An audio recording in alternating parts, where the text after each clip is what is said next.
Hola amigos que siguen el canal y viven las conmovedoras y maravillosas historias sobre cómo la brujería forma parte de nuestras vidas. Me llamo Elena y durante mucho tiempo creí que mi vida no había sido más que una serie de pérdidas incomprensibles, un destino cruel escrito en las estrellas. Les advierto que mi historia es un poco larga, pero los detalles son importantes para comprender mejor mi drama. Hoy, a mis 32 años, miro hacia atrás y veo con absoluta claridad. No fue el destino el que destruyó a mi familia. Fue Carmen, y fue a través de la brujería, la hechicería ancestral y un pacto oscuro que pude buscar justicia y recuperar parte de lo que me robaron. Esta es mi historia, un relato real de cómo la magia negra me devolvió lo que por derecho me pertenecía.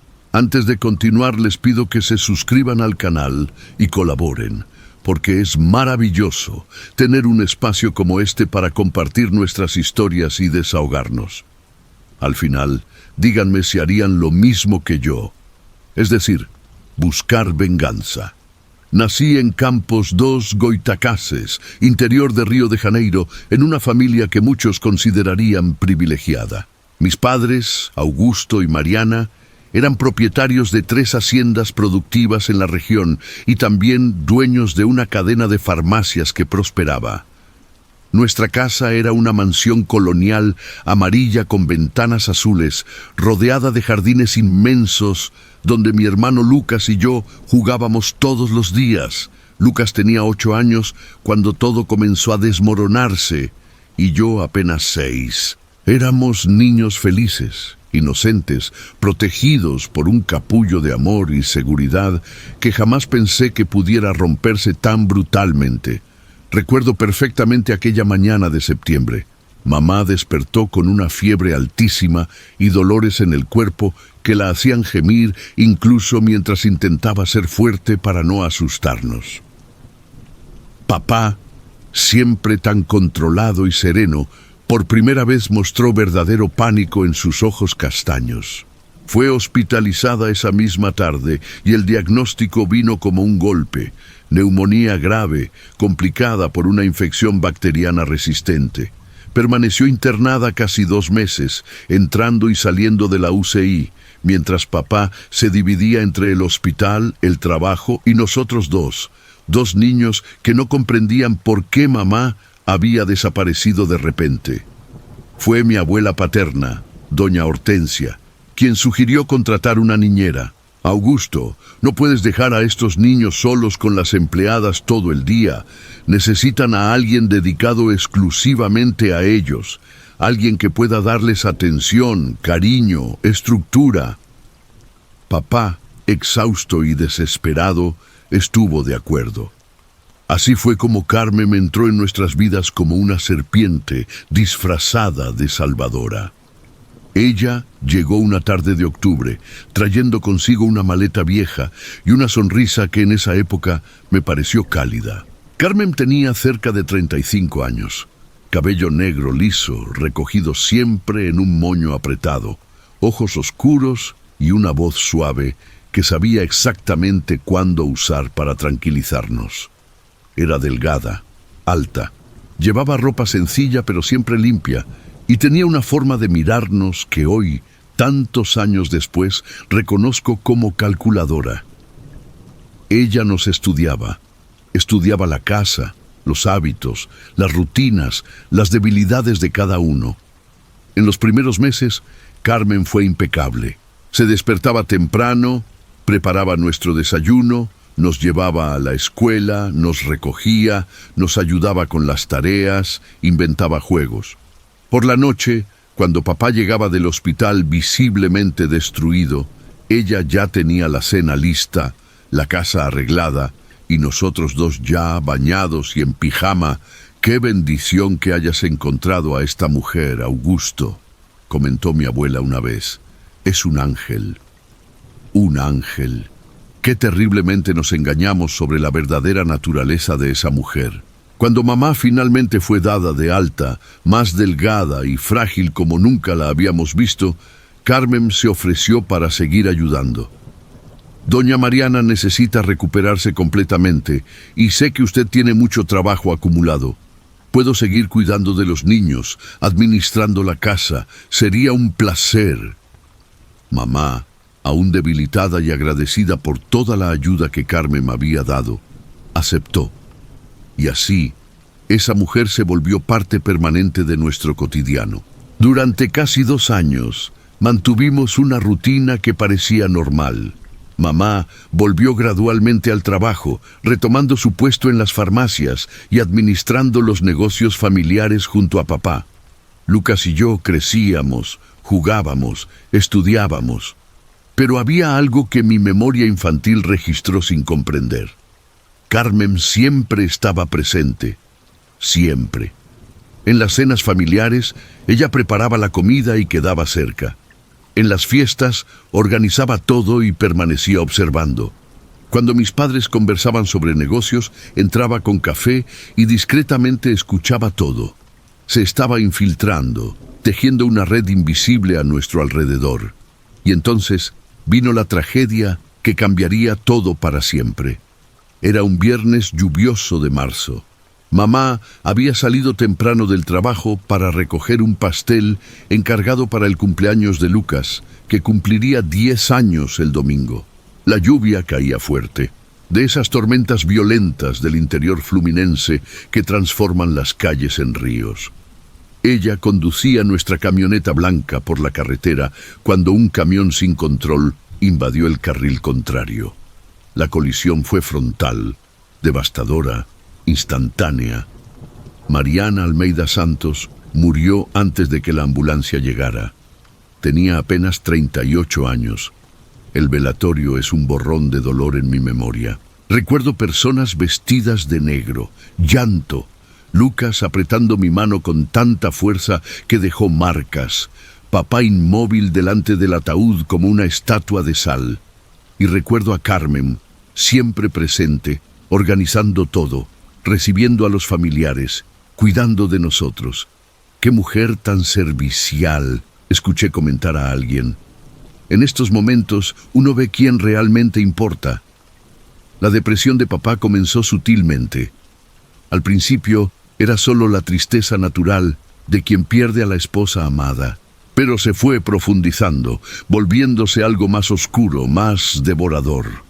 Comenzó a faltar al trabajo, a encerrarse en la habitación, a rechazar la comida. Adelgazó alarmantemente.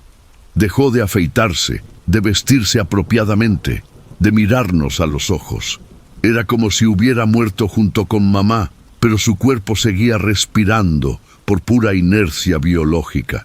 Y Carmen estaba allí, siempre allí, asumiendo cada vez más responsabilidades. Empezó a atender llamadas de trabajo, a firmar papeles que papá ya ni leía, a tomar decisiones sobre la casa y sobre nosotros. Mi abuela intentó intervenir algunas veces, preocupada por el estado de su hijo, pero Carmen sabía exactamente cómo sortearla. Doña Hortensia, el señor Augusto está bajo mi cuidado. Me aseguro de que tome sus remedios, que se alimente, que descanse. No necesita preocuparse. Y mi abuela, ya mayor y cansada, acababa creyendo.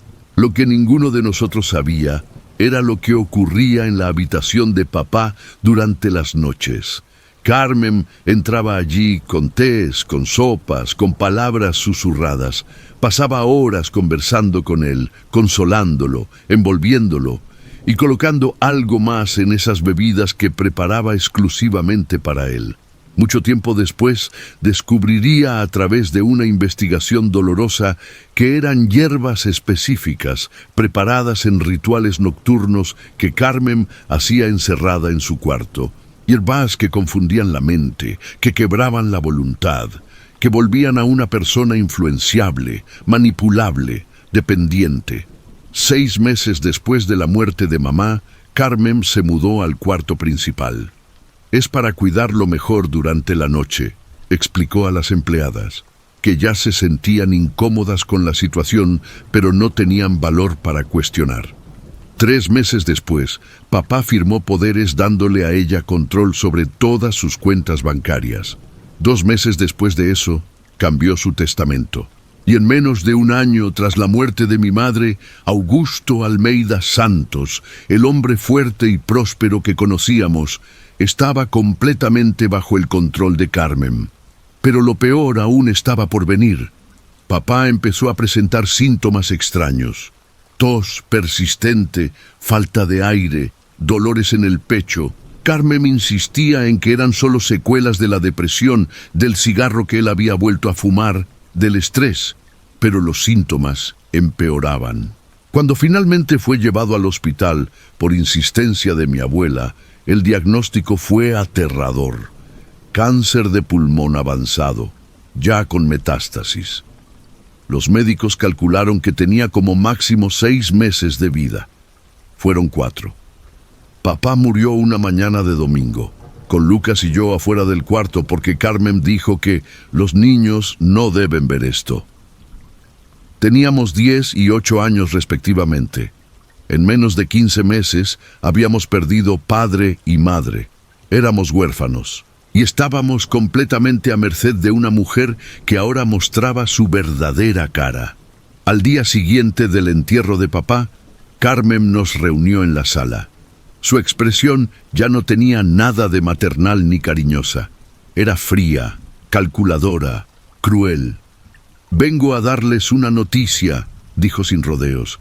«Su padre, antes de morir, me dejó todo a mí, la casa, las haciendas, las farmacias, las cuentas bancarias, todo. Ustedes ya no tienen derecho a nada. Y como ahora soy la propietaria de esta casa, no veo razón para mantenerles aquí». Lucas, siempre más valiente que yo, gritó: «¡Estás mintiendo! Papá nunca haría eso». Pero Carmen solo sonrió, una sonrisa que me dio escalofríos, y mostró los documentos.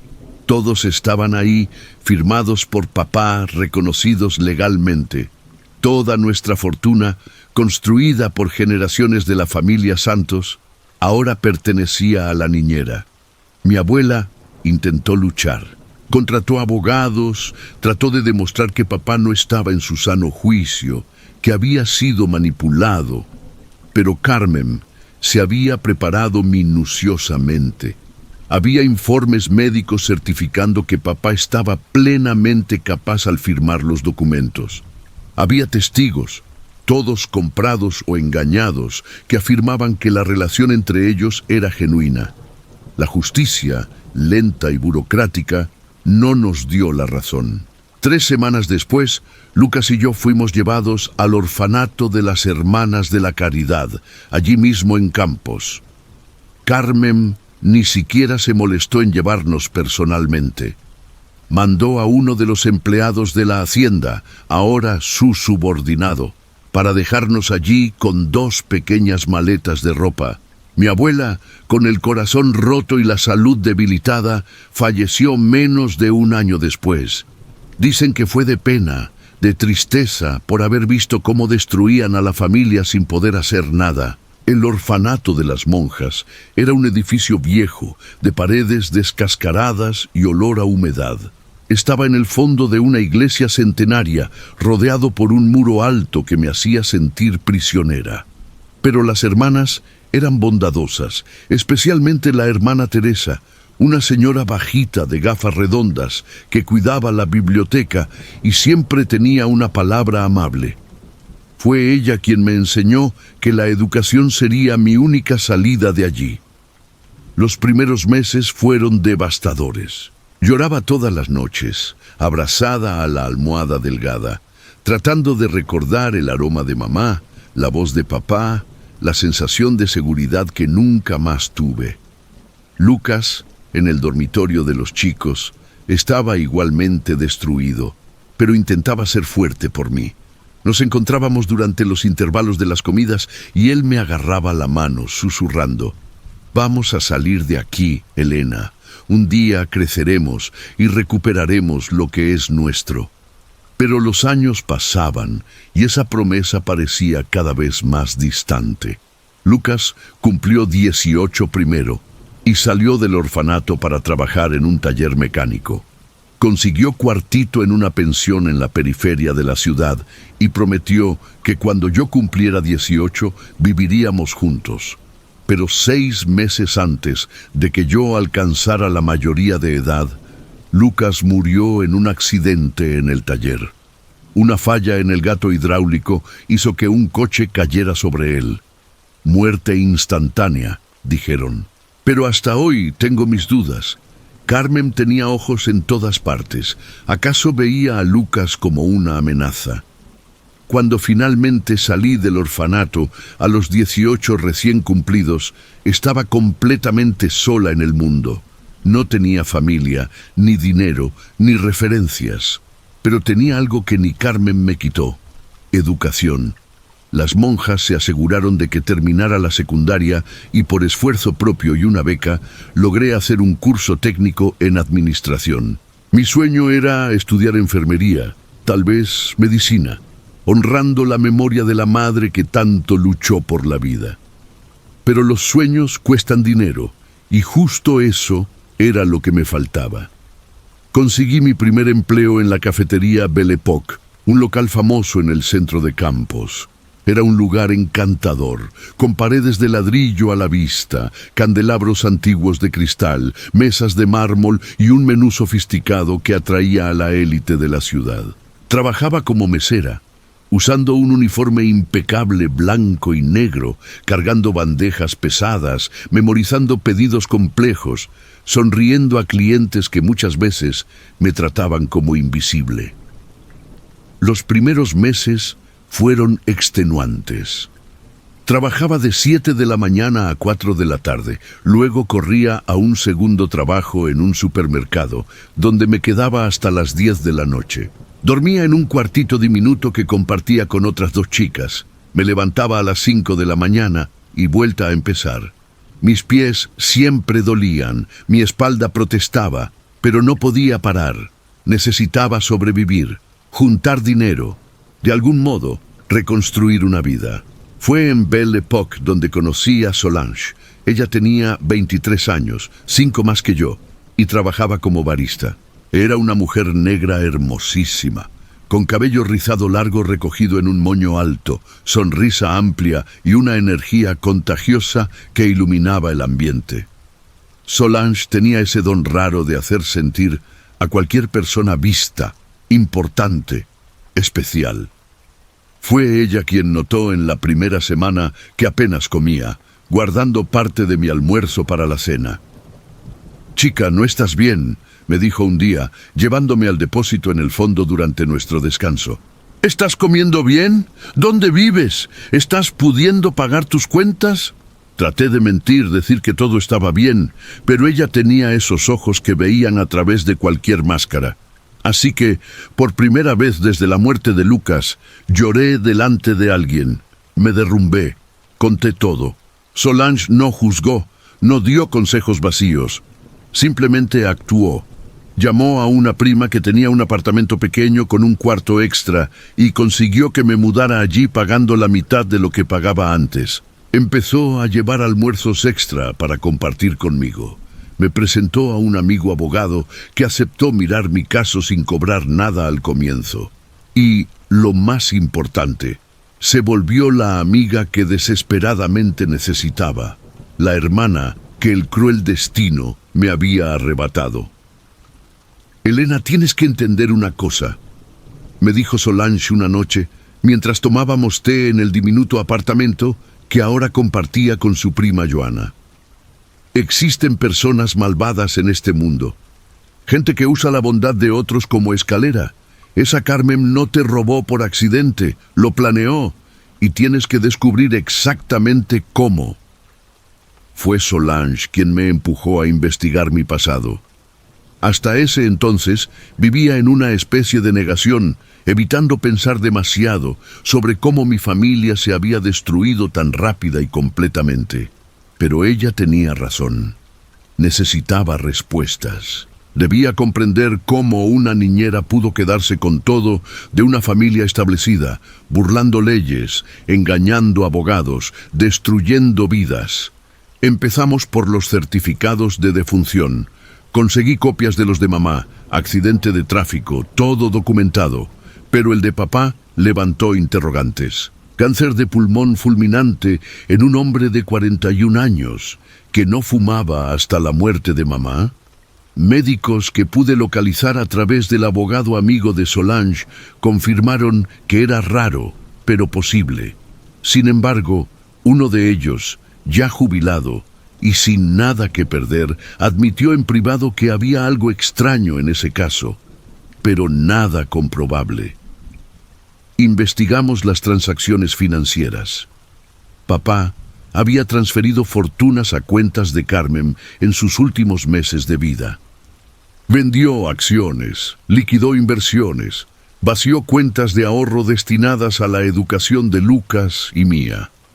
Todo legal, con su firma, su DNI, su presencia física en los bancos. Pero los empleados de los bancos describían a un hombre medio ausente, como si estuviese en trance, pero contestaba a las preguntas normalmente. Entonces encontramos a doña Lourdes. Doña Lourdes había sido cocinera en nuestra casa por casi 20 años. Estaba allí cuando Carmen llegó y permaneció hasta 6 meses después de la muerte de papá, cuando Carmen la despidió junto a todos los empleados antiguos. Solange la localizó trabajando en un restaurante popular en la periferia, y un sábado fuimos a visitarla. Doña Lourdes tenía entonces casi 70 años, el cabello completamente blanco, manos arrugadas de tanto trabajo, pero ojos aún vivos y atentos. Cuando le expliqué quién era, empezó a llorar. «Niña Elena, ¿cómo creciste? Qué parecida estás a doña Mariana». Me abrazó fuerte y sentí en ese abrazo todo el amor que le tenía a mi familia. Fue ella quien empezó a desvelar el misterio. «Yo sabía que algo andaba mal», dijo doña Lourdes, sirviéndonos un café fuerte en tazas desparejadas. Esa Carmen, desde el principio, tenía algo raro, pero era sutil, ¿sabes? Era educada, servicial, eficiente. Imposible criticarla sin parecer envidiosa. Pero yo notaba cosas. «¿Qué cosas, doña Lourdes?», preguntó Solange, anotando todo en un cuadernito. Ella tenía un cuarto al fondo, cerca de la lavandería. A veces, tarde en la noche, veía una luz extraña bajo la puerta y un olor a hierbas quemadas, a algo que no era incienso común. Una vez, necesitaba tomar un trapo que olvidé en la lavandería y pasé cerca de su cuarto. La oí cantando, pero no era una canción normal. Era algo en otro idioma, con una cadencia rara, casi hipnótica. Me dio escalofríos. Siguió, con voz baja, como si aún tuviera miedo de ser escuchada. Después de que doña Mariana murió y el patrón empezó a empeorar, Carmen empezó a hacer infusiones especiales para él. Decía que eran calmantes naturales, que ayudarían con la depresión. Pero un día vi lo que ponía en esos tés. No era solo manzanilla y melisa, no. Tenía unos frasquitos escondidos con líquidos oscuros y echaba unas gotas. Cuando pregunté qué era, me respondió que era remedio homeopático, pero me miró de un modo que hizo que nunca volviera a preguntar. «¿Cree usted que estaba envenenando a mi padre?», pregunté, sintiendo que el corazón se me aceleraba. «No sé si envenenando en el sentido de matar, niña, pero hacía algo con él, eso lo sé. Cambió por completo. Dependía de ella, obedecía todo lo que decía, parecía un zombi. Y hubo aquel día...» «¿Qué día?», preguntamos Solange y yo juntas. Doña Lourdes se persignó antes de continuar. Fue unas 2 semanas antes de que el patrón firmara aquellos papeles dando todo a ella. Era noche de luna llena. Lo recuerdo porque mi madre decía que en las lunas llenas las brujas hacían sus trabajos más fuertes. Yo estaba terminando de limpiar la cocina cuando oí ruidos raros en el jardín. Apagué las luces y miré por la ventana. Ahí estaba Carmen, en medio del jardín, vestida de negro, con un círculo dibujado en el suelo, velas encendidas alrededor. Tenía algo en las manos, no logré ver qué era, pero hablaba alto, invocando algo, y luego quemó algo que hizo un humo negro y fétido. El silencio que siguió era pesado. Fue Solange quien lo rompió. ¿Está diciendo que ella es bruja? ¿Que usó hechicería contra la familia de Elena? No quiero creer en esas cosas, niñas. Me crié en la iglesia. Siempre tuve mi fe en Dios. Pero lo que vi esa noche no era natural. Y unos días después, el patrón firmó todo, como si ya no fuera él, como si fuese otra persona dentro de su cuerpo. Ella hizo algo muy malo, estoy segura. Salimos de la casa de doña Lourdes con más preguntas que respuestas, pero también con una nueva perspectiva. ¿Y si realmente Carmen había usado magia negra contra mi familia? ¿Y si existía un mundo más allá de lo que yo conocía? Uno donde los hechizos funcionan, donde se hacen pactos, donde las almas pueden ser compradas. En los meses siguientes, mientras seguía trabajando en Belle Époque de día y estudiando para el ingreso a enfermería por la noche, Solange y yo investigamos discretamente a Carmen. Descubrimos que antes de trabajar para mi familia, había trabajado en otras 3 casas de familias ricas de la zona. Y en todas pasaron cosas extrañas. Una de las familias perdió todo en un incendio accidental que mató a los padres. Otra perdió a su único hijo, ahogado en circunstancias misteriosas. La tercera quebró después de que el patriarca desarrollara de repente una adicción al juego. Carmen siempre salía de esas situaciones con algún beneficio. Una pequeña herencia aquí, algunos objetos valiosos allá, referencias que la llevaban a su próximo trabajo. Era una depredadora profesional, escogiendo familias vulnerables, infiltrándose, esperando el momento justo para atacar. Y nosotros habíamos sido solo una víctima más de su macabra red. Pero el descubrimiento más impactante llegó de una fuente inesperada. Trabajando en Belle Époque, atendía a todo tipo de clientes.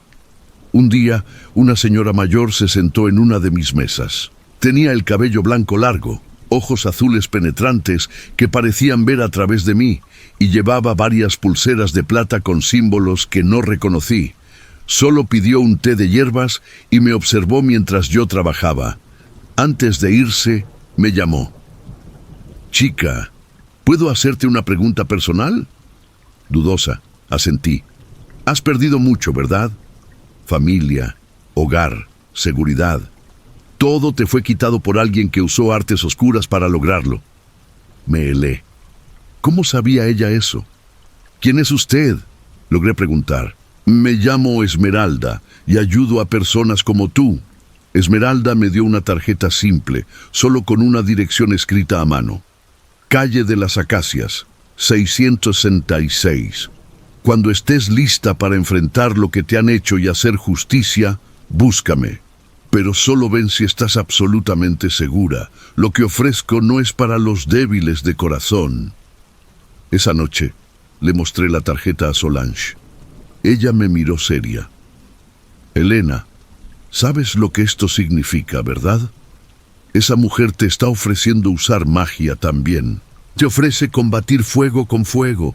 «Lo sé», respondí, «y toda mi vida me enseñaron que era malo, que es pecado, que Dios castiga esas cosas. Pero, ¿dónde estuvo Dios cuando Carmen destruyó a mi familia? ¿Dónde estuvo la justicia cuando le robó todo a unos huérfanos? Tal vez hay situaciones donde lo bueno no es suficiente.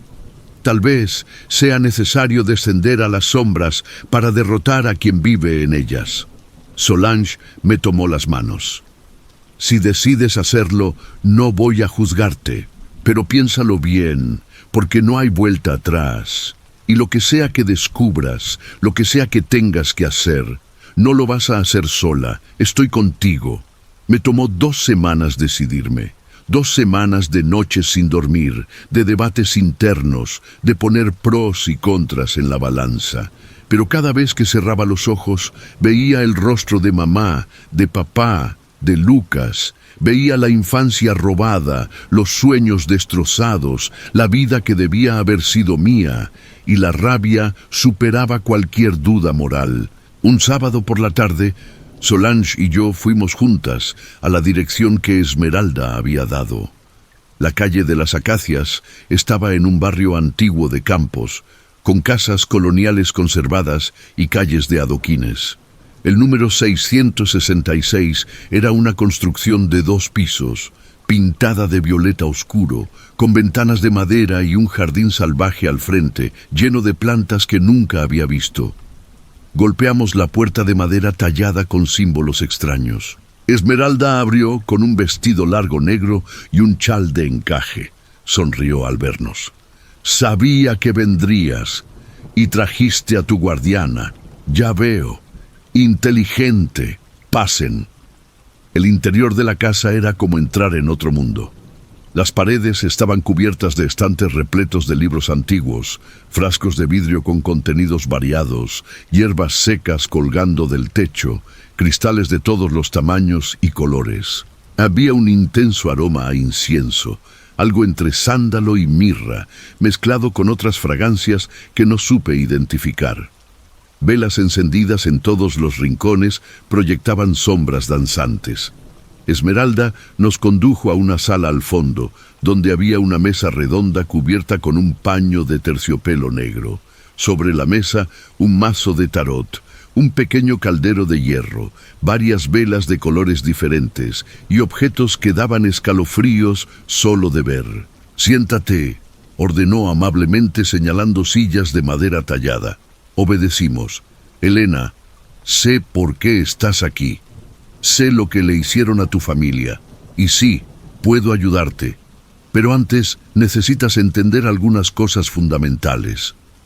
Ella sirvió un té oscuro en tazas sin asa. «Carmen practica la magia negra desde hace muchos años. Hizo un pacto. Vendió parte de su alma a cambio de poder y riqueza. Cada familia que destruye alimenta ese pacto. Fortalece sus entidades protectoras de las sombras. No es solo una mujer ambiciosa, es una bruja consciente, dedicada, poderosa». «¿Cómo sabe usted eso?», preguntó Solange, escéptica pero interesada. «Porque quienes practicamos las artes ocultas nos reconocemos. Sentí su marca en ti, Helena, en el momento en que te vi.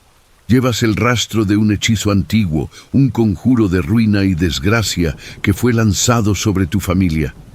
Por eso todo se derrumbó tan rápido y completamente. No fue mala suerte. Fue un trabajo muy bien hecho». Sentí las lágrimas arder en mis ojos. «Entonces, ¿no fue culpa de papá? Él no tenía opción». «Tu padre luchó, probablemente más de lo que imaginas. Pero cuando estás bajo la influencia de magia negra poderosa, especialmente combinada con hierbas y pociones, tu voluntad se va erosionando poco a poco. Es como óxido comiéndose el hierro. Al final, él creía sinceramente que hacía lo correcto al dejar todo a Carmen. El hechizo lo convenció de ello». «¿Y qué puedo hacer?», pregunté, mi voz más firme de lo que sentía. «¿Cómo hago justicia?». Esmeralda me miró con esos ojos azules intensos. «¿Quieres venganza o quieres recuperar lo que es tuyo? Son cosas diferentes, y el camino para cada una también lo es». «Quiero ambas cosas», admití. «Quiero que pague por lo que hizo y quiero recuperar lo que le robó a mi familia». Asintió lentamente. «Entonces, pides un trabajo grande, poderoso, peligroso. No será fácil, ni rápido, y costará un precio. Pero es posible. Carmen usó sombras para destruir a tu familia. Usaremos sombras aún más profundas para destruir lo que ella construyó sobre sus ruinas». «¿Qué precio?», preguntó Solange, siempre práctica. «No dinero, si es lo que imaginas. El trabajo espiritual cobra otras monedas. Dedicación, secretos, energía vital». Y Helena se volvió hacia mí.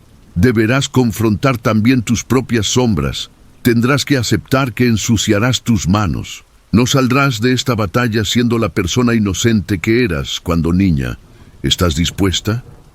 Respiré hondo. Pensé en todo lo que había perdido. En todas las noches llorando en el orfanato. En los sueños que tuve que posponer o abandonar. En la sensación constante de vacío, de algo arrancado violentamente de mí.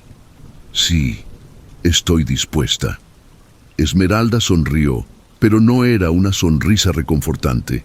Era la sonrisa de quien reconoce a un soldado yendo a la guerra. Entonces comenzaremos. Pero primero necesito información. Cuéntame todo desde el principio, todos los detalles que recuerdes sobre Carmen, lo que ocurrió, lo que tenía tu familia. No omitas nada.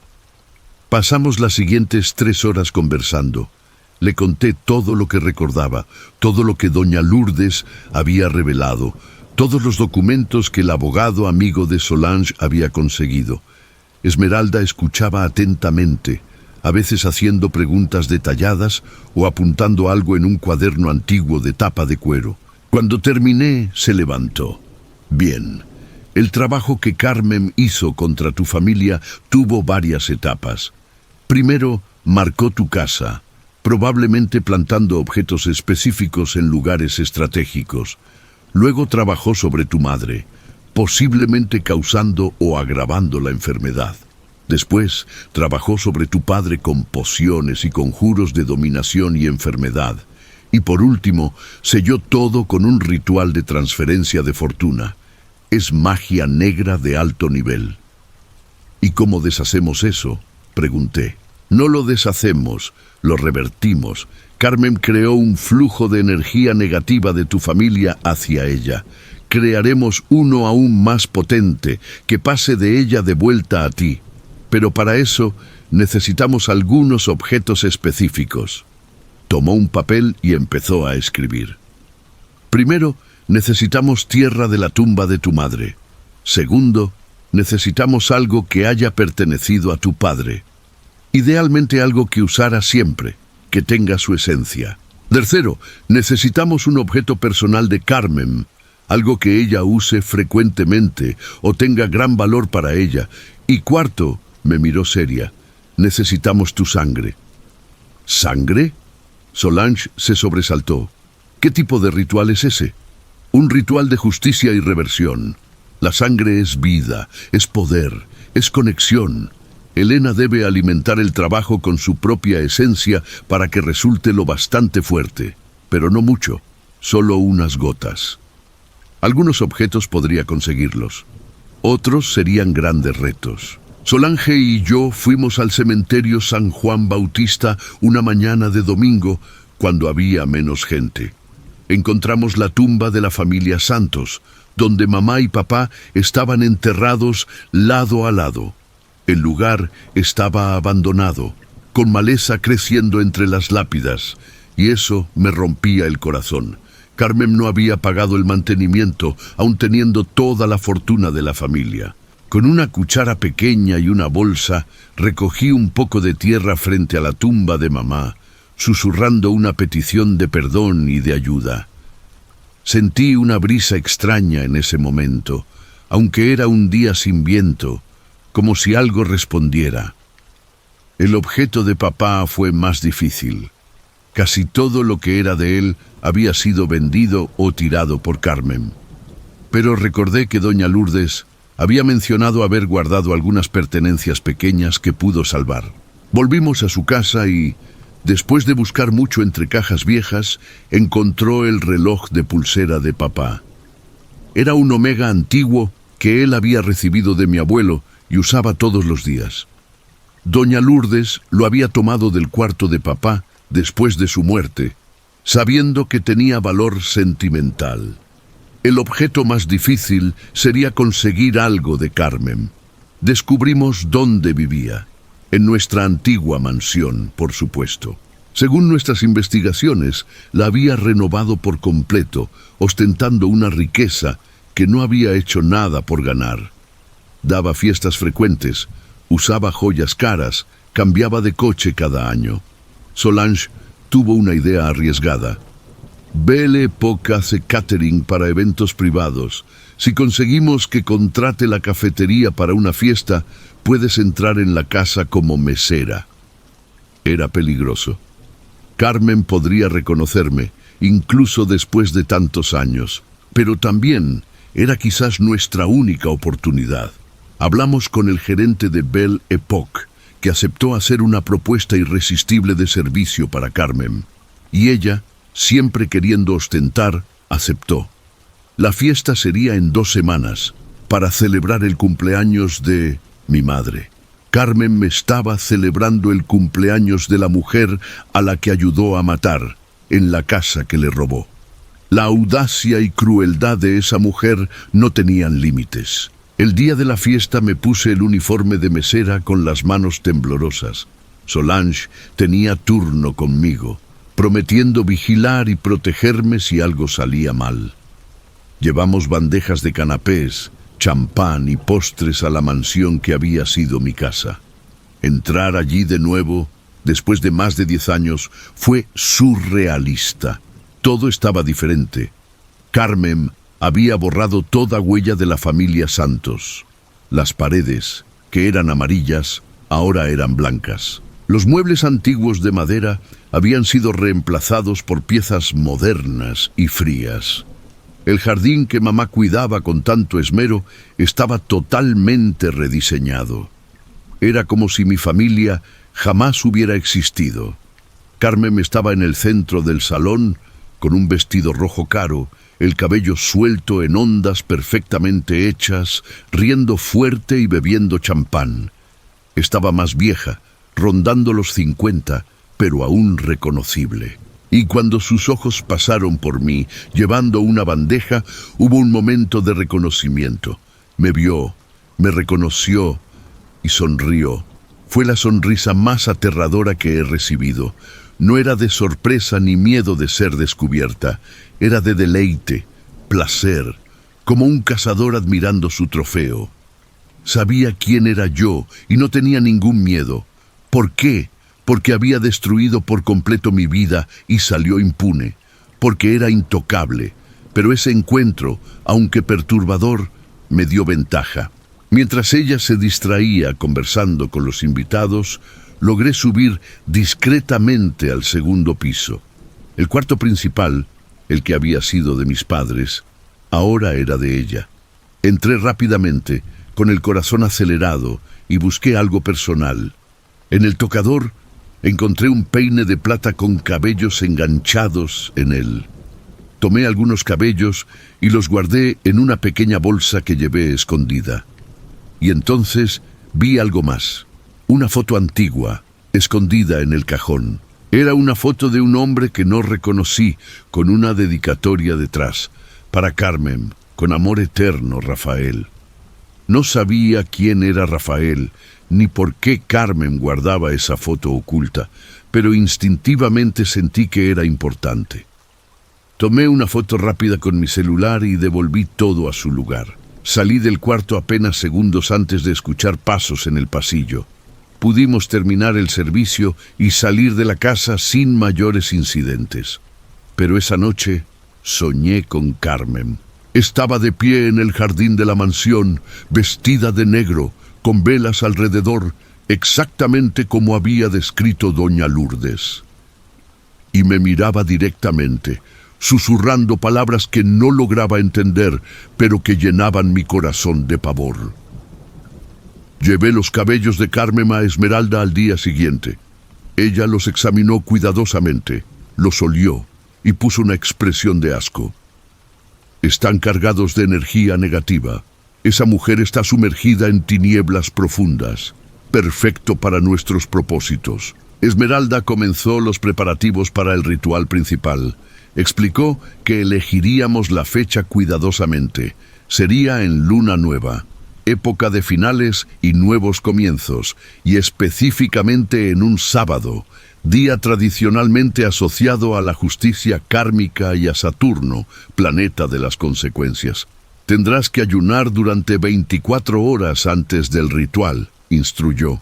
solo agua. Esto purifica tu cuerpo y agudiza tu conexión espiritual. Y durante esos días, medita exactamente sobre lo que deseas. Sé específica. La magia funciona mejor con intenciones claras y precisas. En los días previos al ritual, sentí una mezcla de ansiedad, temor y determinación. Estaba a punto de cruzar una línea sin retorno. Iba a usar las mismas herramientas que Carmen había usado contra mi familia. ¿Eso me hacía igual a ella? ¿O simplemente era justicia por los únicos medios disponibles? Conversando con Solange sobre esto, ella dijo algo que se me quedó grabado. Elena, la intención lo es todo. Carmen usó magia para destruir inocentes y robar. Tú la usas para recuperar lo que es tuyo por derecho y evitar que ella siga destruyendo otras familias. No es lo mismo. Es legítima defensa espiritual.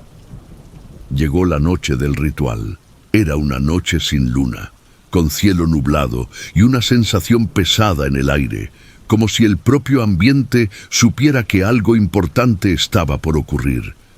Solange me acompañó a casa de Esmeralda. Sería mi ancla, alguien para mantenerme conectada a la luz mientras trabajaba con las sombras. El salón de rituales de Esmeralda estaba transformado. En el centro había dibujado un círculo doble en el suelo usando sal negra y sal blanca. En los 4 puntos cardinales, velas de diferentes colores. Negra al norte, roja al sur, azul al este, verde al oeste. En el centro del círculo, un pequeño caldero de hierro con algo burbujeando que desprendía un olor acre. Alrededor, varios objetos.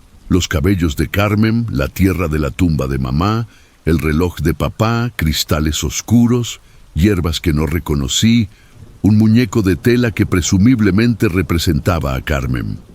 Quítense los zapatos y entren al círculo, ordenó Esmeralda. Vestía una túnica púrpura oscura, el cabello suelto y símbolos extraños pintados en los brazos con lo que parecía ceniza. Elena al centro, Solange en el borde. Nos posicionamos como instruyó. Esmeralda empezó a encender las velas, una por una, murmurando palabras en latín o quizá un idioma más antiguo. A cada vela encendida, la temperatura del ambiente cambiaba, como si capas invisibles se removieran. «Elena, extiende tu mano», dijo Esmeralda sosteniendo una pequeña adaga de plata con mango de hueso. Dudé solo un segundo antes de obedecer. Hizo un corte superficial en la punta de mi dedo índice, dejando caer algunas gotas de sangre en el caldero. La mezcla chisporroteó y el humo se volvió más oscuro. Sangre de sangre, carne de carne, justicia para la injusticia, retorno de lo robado. Empezó a cantar Esmeralda rítmicamente. Por los poderes de las sombras que solo reconocen la verdad, llamo a las entidades de la justicia kármica. Lo que fue tomado por engaño será devuelto. Lo que fue construido sobre la muerte será destruido. Tomó los cabellos de Carmen y los cosió al muñeco de tela, usando hilo negro. Luego ató el muñeco con un cordón rojo, apretando cada vez más. Carmen Silva, bruja sin honor, ladrona de destinos, destructora de familias. Atamos tus caminos, cerramos tus puertas, revertimos tus trabajos. El mal que hiciste retorna triplicado. La sala pareció oscurecerse más, a pesar de las velas. Sentí una presencia, algo grande y antiguo, llenando el espacio. Solange me agarró la mano, susurrando una oración. Esmeralda tomó el reloj de papá y lo colocó en el caldero junto con la tierra de la tumba de mamá. Por los espíritus de los injusticiados, Augusto y Mariana Santos, clamo por justicia. Sus muertes no fueron naturales. Sus destinos fueron alterados. Que la verdad salga a la luz. Que lo robado sea devuelto a su heredera legítima.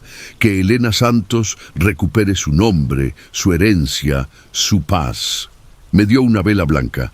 Tómala y piensa en tu objetivo final. Visualiza a Carmen perdiéndolo todo. Visualízate recuperando la casa, las propiedades, la fortuna.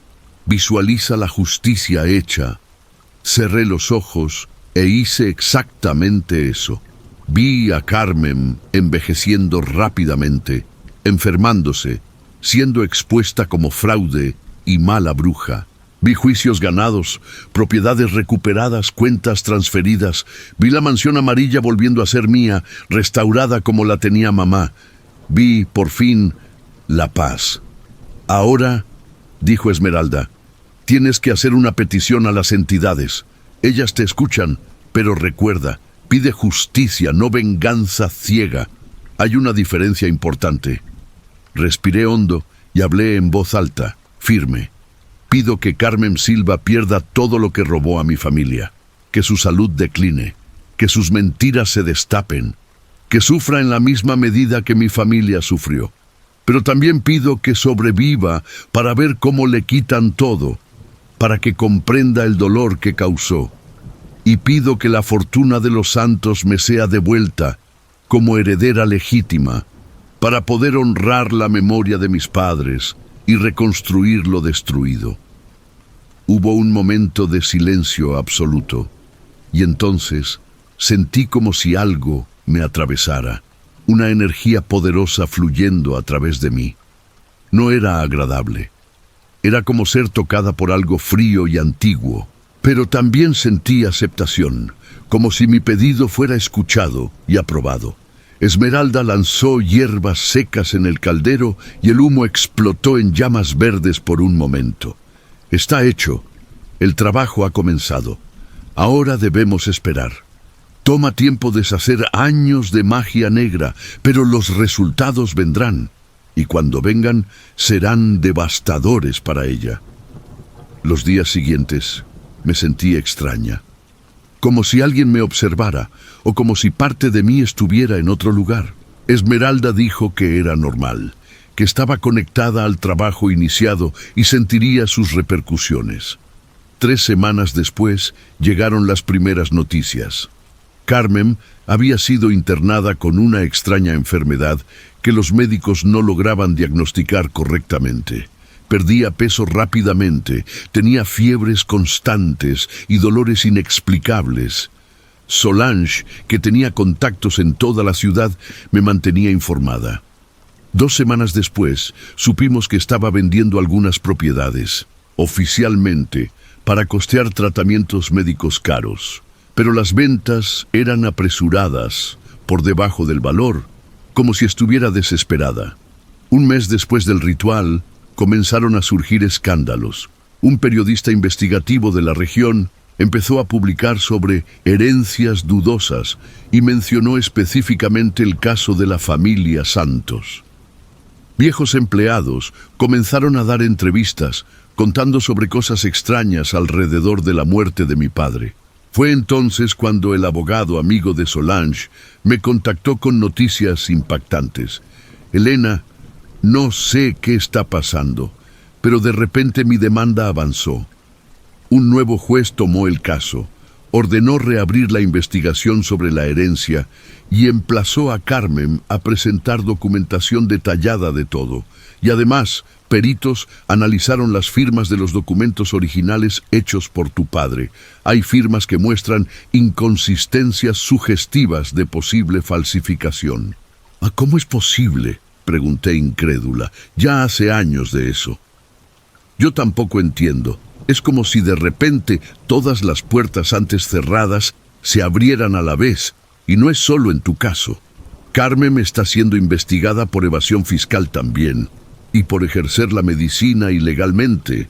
Al parecer vendía tratamientos naturales que dañaron a algunas personas. Esmeralda había dicho que al revertir la magia negra, vuelve a la fuente 3 veces más fuerte. Era justo lo que pasaba. Todo lo que Carmen había hecho con las sombras se volvía contra ella. 6 meses después del ritual, Carmen estaba irreconocible.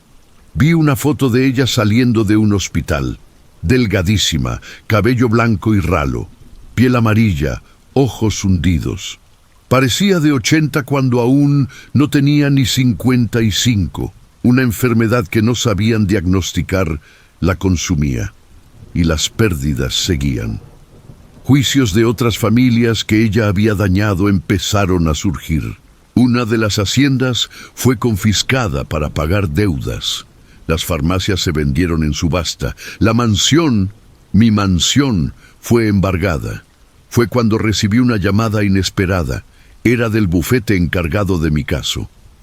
Señorita Santos, traemos buenas noticias. El juez concedió una orden para que todos los bienes originalmente pertenecientes a la familia Santos sean bloqueados y puestos bajo custodia judicial hasta finalizar el proceso. Y con las nuevas evidencias es muy probable que el caso se resuelva a su favor. Lloré. Por primera vez en años eran lágrimas de esperanza. El proceso judicial se prolongó otro año, pero en cada audiencia, con cada evidencia, quedaba más claro que Carmen había manipulado a mi padre, falsificado documentos y engañado a todos.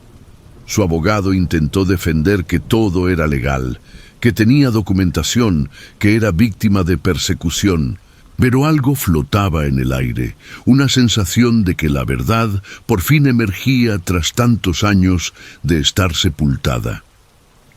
En ese tiempo, visitaba a Esmeralda con regularidad. Ella monitoreaba el trabajo, haciendo ajustes cuando era necesario. El ritual funciona perfectamente, decía.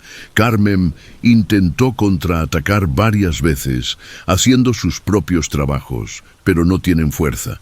Está débil, espiritual y físicamente. Y las entidades con las que pactó le reclaman el precio de años de servicio. La devoran por dentro. «¿Deberías sentir pena?», le pregunté un día. «Si la sientes es porque sigues siendo humana y eso es bueno. Pero no confundas compasión con debilidad. Esta mujer destruyó vidas de manera consciente, repetida, por pura codicia. Lo que le ocurre es consecuencia de sus propias elecciones». Durante una de esas visitas, Esmeralda me contó algo importante. El ritual que hicimos tiene una característica especial. Carmen solo va a morir después de perder todo. Es parte de tu petición, que viva para ver su caída. Así que sufrirá hasta el final, consciente de cada pérdida. Cuando no quede nada por quitarle, cuando esté completamente destruida, ahí sí las entidades la soltarán. ¿Era cruel? Sí, pero no más cruel que lo que ella hizo. 18 meses después del ritual, se dictó sentencia judicial. El juez declaró nulos todos los documentos de transferencia de bienes. Determinó que existían fuertes indicios de coacción y manipulación. Y ordenó que toda la fortuna de la familia Santos fuera devuelta a los herederos legítimos. En este caso, yo, la única sobreviviente. Carmen fue condenada a devolver todo. La mansión, las haciendas, las cuentas bancarias, inversiones, todo. Además, fue sentenciada penalmente por estafa, falsificación de documentos y ejercicio ilegal de la medicina. Recibió una condena de 12 años de prisión, pero no llegaría a cumplirla. 3 meses después de la sentencia, mientras esperaba traslado al penal, Carmen murió en el hospital penitenciario. La causa oficial fue falla multiorgánica, pero los médicos dijeron que nunca habían visto un caso tan extraño, donde el cuerpo simplemente se rindió, como si algo le hubiera sido arrancado. Cuando supe de su muerte, sentí alivio, no alegría, no satisfacción sádica, solo alivio. La pesadilla por fin había terminado. Ahora, 5 años después de aquel ritual en casa de Esmeralda, estoy sentada en la terraza de la mansión amarilla que volvió a ser mía. Reformé todo cuidadosamente, restaurando los colores originales, buscando muebles parecidos a los que eligió mi madre, replantando el jardín con las mismas flores. No es igual que antes. Nada puede traer de vuelta lo perdido, pero es un homenaje a la memoria de la familia que amé. Usé parte de la fortuna recuperada para estudiar por fin enfermería, Me gradué y ahora estoy haciendo mi residencia en medicina. Voy a cumplir el sueño que siempre tuve y sé que mamá estaría orgullosa. Solange sigue siendo mi mejor amiga y vive conmigo en la mansión. Renunció a su trabajo en Belle Époque y ahora administra una de las farmacias familiares que reabrí y modernicé. Es una de las mejores administradoras que conozco y ha hecho prosperar el negocio de nuevo. Esmeralda se volvió una especie de mentora espiritual. Aprendí mucho con ella sobre el mundo invisible, energías, protección. Nunca más hice trabajos de magia negra. Aquel ritual fue suficiente, necesario, pero no algo que quiera repetir. Ahora me concentro en protección, mantener la casa limpia energéticamente, honrar a mis ancestros. Recientemente, haciendo una limpieza profunda en la mansión, encontré algo escondido en un hueco en la pared del que era el cuarto de Carmen cuando trabajaba aquí. Era un muñeco de tela que representaba a mi madre, atravesado por agujas oxidadas, envuelto en un paño negro con símbolos dibujados. Era el hechizo que usó contra mamá. Quemé eso con todas las protecciones posibles y sentí como si liberara algo que estaba encerrado hacía años. Hoy cuando miro hacia atrás, veo un camino que nadie debería recorrer. Perdí a mi familia, mi infancia, mis primeros sueños. Fui arrojada a un orfanato, trabajé desde muy joven, pasé hambre, miedo, frío, y al final recurrí a caminos oscuros para recuperar lo que era mío. A veces me pregunto si hice lo correcto, si debería haber aceptado la pérdida, seguido adelante, construido una nueva vida sin mirar atrás. Pero entonces recuerdo la sensación de estar en la casa que es mía por derecho, usando el dinero que mis padres trabajaron por reunir, honrando su memoria de forma concreta. Y pienso, no estuvo mal. Fue justicia por los únicos medios posibles. La brujería, la hechicería, la magia negra son herramientas. Como cualquier herramienta, pueden usarse para construir o destruir, proteger o atacar. Carmen eligió el camino de la destrucción egoísta. Yo elegí el camino de la justicia restauradora. La diferencia está en la intención, siempre en la intención. Aún tengo un proceso en la justicia común. Aunque Carmen esté muerta, sigo luchando legalmente para garantizar que todo quede reconocido oficialmente, de modo que no queden dudas en el futuro. Es burocrático, cansador, costoso, pero necesario. Quiero que los registros públicos muestren la verdad, que la familia Santos fue víctima de un crimen elaborado y que la justicia, aunque tarde, fue hecha. La casa en la que vivo ahora está protegida espiritualmente. Esmeralda hizo trabajos de limpieza profunda y protección. Plantamos ciertas hierbas alrededor, enterramos cristales en las 4 esquinas de la propiedad, mantenemos rituales de renovación energética. Ninguna energía negativa entra aquí. Es un santuario, un lugar de paz al fin. Tengo 28 años ahora, toda una vida por delante. Recientemente conocí a alguien. Rafael, casualmente el mismo nombre del hombre de la foto que vi en el cuarto de Carmen hace años. Es médico, amable, paciente. Aún no le he contado toda la historia, toda la verdad sobre cómo recuperé mi herencia. Quizás algún día lo haga, o tal vez algunos secretos es mejor guardarlos. Aprendí que perdonar no es olvidar. Perdoné a Carmen, no exactamente, pero dejé de cargar rencor. Entiendo que fue una persona profundamente perturbada, que hizo pactos oscuros que corrompieron su alma, que eligió la codicia por encima de la humanidad, una y otra vez, que se convirtió en un monstruo por elección propia, y que pagó el precio final por sus elecciones. Lo que me enseñó, irónicamente, fue resiliencia. Me enseñó a luchar por lo que es mío. Me enseñó que existen fuerzas en este mundo más allá de lo que vemos. A no subestimar nunca el poder de la determinación, sea para el bien o para el mal. Si pudiera retroceder y evitar todo esto, por supuesto. Daría cualquier cosa por tener a mis padres vivos, a mi hermano conmigo, a mi infancia intacta, pero no puedo. Lo que sí puedo es honrar su memoria viviendo bien, usando los recursos que ellos juntaron para hacer el bien y asegurando que la historia de la familia Santos no termine en tragedia, sino en superación. A veces, por la noche, siento la presencia de mamá en el jardín. No da miedo.